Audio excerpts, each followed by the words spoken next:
Aujourd'hui, je vais te donner les 5 raisons qui font qu'un employé ne fait pas une tâche demandée selon la science organisationnelle et comment, dès aujourd'hui, tu peux t'assurer que ça ne soit plus le cas. Mais avant, mon nom c'est Maxime, j'aide les entrepreneurs avec une business d'1 million à se rendre à 10 millions, puis je donne ces conseils-là totalement gratuits pour donner le plus de valeur possible et aider les entreprises à se développer au Québec.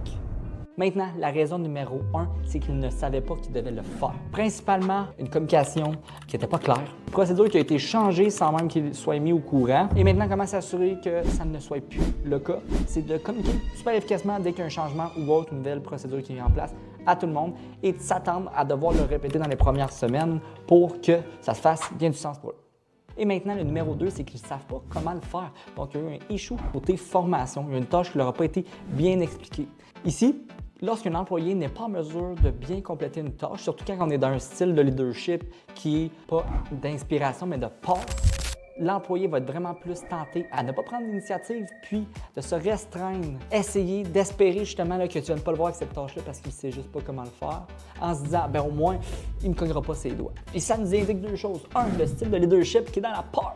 C'est peut-être pas la meilleure manière. Et deux, évidemment, c'est de mettre le tout super clair dès le début avec des procédures qui sont à jour et qui expliquent bien la tâche qui doit le faire. Laisse-moi dire que 90% des tâches qui ne sont pas bien faites à cause du comment, c'est dû à un lac dans la formation qu'on donne. On devrait passer à 2 à 3 fois plus de temps avec nos employés pour qu'ils soient en mesure d'être plus efficaces et qu'il y ait plus de contexte à comment faire leur job efficacement. Comme on sait, on est toujours dans le jus. Puis, c'est nos employés qui écoutent. Donc, c'est super important d'être ouvert d'esprit et de comprendre ça. Numéro 3, c'est qu'ils ne savent pas quand le faire. Lorsqu'un employé est face à une tâche où il n'y a pas de deadline, c'est souvent ça qu'on va venir voir. Donc, il va repousser ça un petit peu plus loin parce qu'il y a d'autres choses à faire. Puis, probablement, il souhaite que peut-être cette tâche-là sorte de son panier à lui. Pour régler le tout, c'est super important de confirmer quand on lui délègue cette tâche-là, qui est bien au courant de notre date limite, du moment où on veut qu'il soit remis. Et de cette façon-là, on peut l'enlever de notre tête. Numéro 4, il y a une petite variante à celui-là qui est « ne savait pas qui devait le faire. » Il savait que la tâche était là, il y avait une tâche X qui était mise en place, mais vu qu'il n'y avait pas de responsable, de personne attitrée sur cette tâche-là ou de personne qu'on peut mettre le chapeau concrètement que c'est moi qui ai cette tâche-là va tomber dans la craque du divan. Super important que lorsqu'il y a une tâche qui est mise ou qu'il y a une responsabilité qu'on délègue, la personne doit être au courant que c'est elle-même le responsable parce que la majorité des tâches dans l'organisation qui ne sont pas faites, voire 99%, c'est dû à un manque de responsabilité qu'on donne à notre monde. Donc, il faut qu'il sache concrètement que toi, en tant qu'entrepreneur, tu vas le tenir responsable parce que tu le sais que c'est lui qui est responsable. Comme ça, on peut s'assurer qu'il y a un meilleur suivi.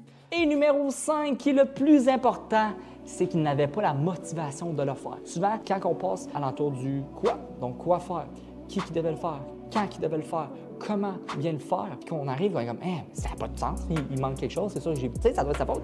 Ça vient de la motivation. Je vous dirais que ça revient vraiment à 75% des cas, tout part de là. Lorsqu'il y a un manque de motivation à relier une tâche, il va y avoir aussi un manque d'efficacité à accomplir cette tâche-là.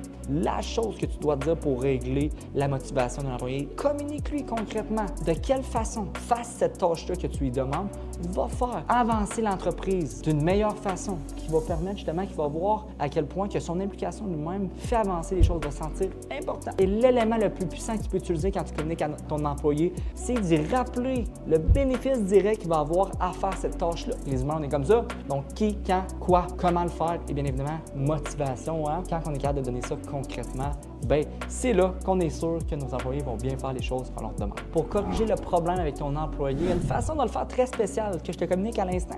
Le numéro 1, arriver avec le mindset que si l'employé n'a pas bien fait sa job, c'est 100% de notre faute. Parce que si on avait bien expliqué, qu'on avait montré tous ces éléments-là, c'est sûr et certain qu'il aurait bien fait sa job. Prouvé littéralement scientifiquement parce que c'est juste un besoin fondamental qu'on vient combler. Deuxièmement, c'est d'utiliser le même framework que je te partage pour lui communiquer. De cette façon-là, tu ne perds pas ton temps, tu es direct on the spot, tu joues pas aux échecs. On prend par exemple Marco. Bonjour Marco, j'ai remarqué que tu n'as pas fait X tâche avec l'objectif de Y. Tu savais que toi, tu devais le faire. Si oui, parfait. Sinon, maintenant tu le sais, parfait. Numéro 2, c'est quand tu devais effectuer la tâche X. Est-ce que Marco, tu savais comment bien effectuer ta tâche? Est-ce que tu savais quoi tu le fasses? Est-ce que tu as peut-être manqué de motivation dans cette tâche-là pour le faire parce que tu ne comprenais pas pourquoi il fallait que tu la fasses? Et comme ça, on règle le tout. Il n'y a pas d'autre raison possible. Donc, si tu veux pouvoir appliquer ce framework-là à toutes les fois que tu as un problème avec ton employé, je te laisse le lien d'un document Notion que j'ai créé 100% gratuit pour que tu puisses l'utiliser à tous les moments. Sur ça, je vous laisse là-dessus. Bye bye!